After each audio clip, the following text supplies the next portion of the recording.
Hey guys, how you going? This is BillyEatWorld again, and today, well, I've got a pretty interesting video because we're going to talk about my weapon wish list for Sandstorm. And that's because, well, one of the concerns of a lot of people right now is that there just aren't enough playable weapons in the game at the moment. Not just that, but as we're going to talk about a little bit later on, there's a few gaps in the weapon categories where you feel like there should be a particular type of weapon and there isn't. And so that's what we're going to get into today. Not only are these 5 of my favorite guns, they're also some guns that I think are going to help solve these issues. Okay, so to kick off, coming in at number 5, the first gun on this wish list is the Soviet RPK-74 LMG, which obviously would be a pretty obvious choice for the gunner kit on the Insurgent team.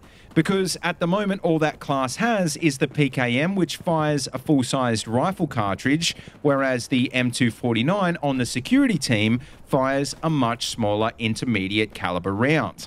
The RPK-74 also fires a similar smaller round, which means that just like the M249, it should be much lighter and easier to control than the PKM is.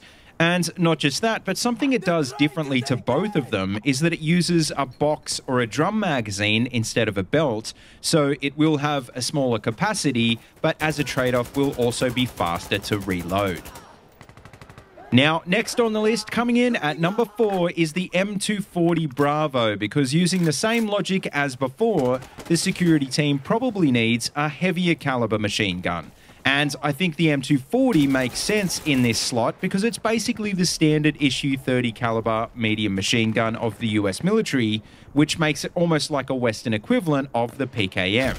It also feeds from a 100-round belt, and like the PKM, it also fires much slower than the M249 at about 550 to 650 RPM. But as a trade-off, the larger round is also gonna hit much harder, and you'd have to imagine that in-game, it should be able to punch through walls a lot easier than the M249 as well. Alright, so coming in next at number 3 is the German STG-44, which for any of you guys out there who know your guns, probably seems like a pretty weird choice for the Insurgent team. But with that being said, as strange as it sounds, considering it is a World War II era weapon, there's actually a real-world reason why I've specifically chosen the Sturm Gewehr. Basically, in 2012, rebel forces in Aleppo, Syria, captured almost 5,000 STGs that were being used by ISIL, who presumably got them from Syrian army stockpiles. And so even though it's kind of far-fetched and similar in a lot of ways to a gun like the AKM, I think it doesn't get much more interesting and nostalgic than this gun, and I think it could be a pretty good addition to the Advisor kit. Now, speaking of assault rifles, well, coming in at number 2 is a gun that, as an Australian, I just can't leave out, the F88 Ozsteyr Bullpup Assault Rifle. And this is basically our locally made version of the Steyr AUG, which is another very famous and commonly used service rifle, just like the other bullpup in-game, the L85A2. Not just that, but especially recently in the war in Afghanistan, the USA, the UK and Australia all worked very closely, so it only makes sense to have all 3 countries' standard issue rifles in a game like this. And sure, I guess the F88 would be similar in stats to the L85, but just to make it stand out, they could even use the F88C variant instead, which is basically a shorter barreled carbine.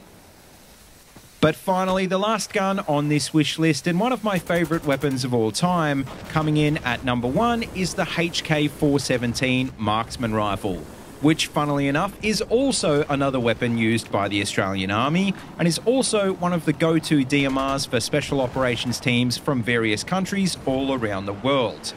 Basically, it's like the 7.62 cousin of the HK416, and one of the interesting things about this family of weapons is that they're designed to be very versatile. And I'm not sure how this could be somehow reflected in-game, but what I mean by this is that they're designed so that in a matter of minutes, you can reconfigure them into a range of different variants. But anyway, guys, that just about wraps up my top 5 weapon wish list, so let me know what you think in the comment section below.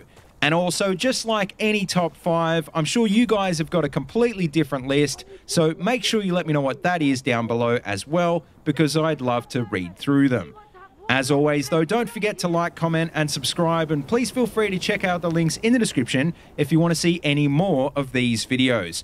And also, don't forget you can find my Twitter and Discord links down there as well if you want to keep in touch. And as always, until next time, see you later, and have a good one.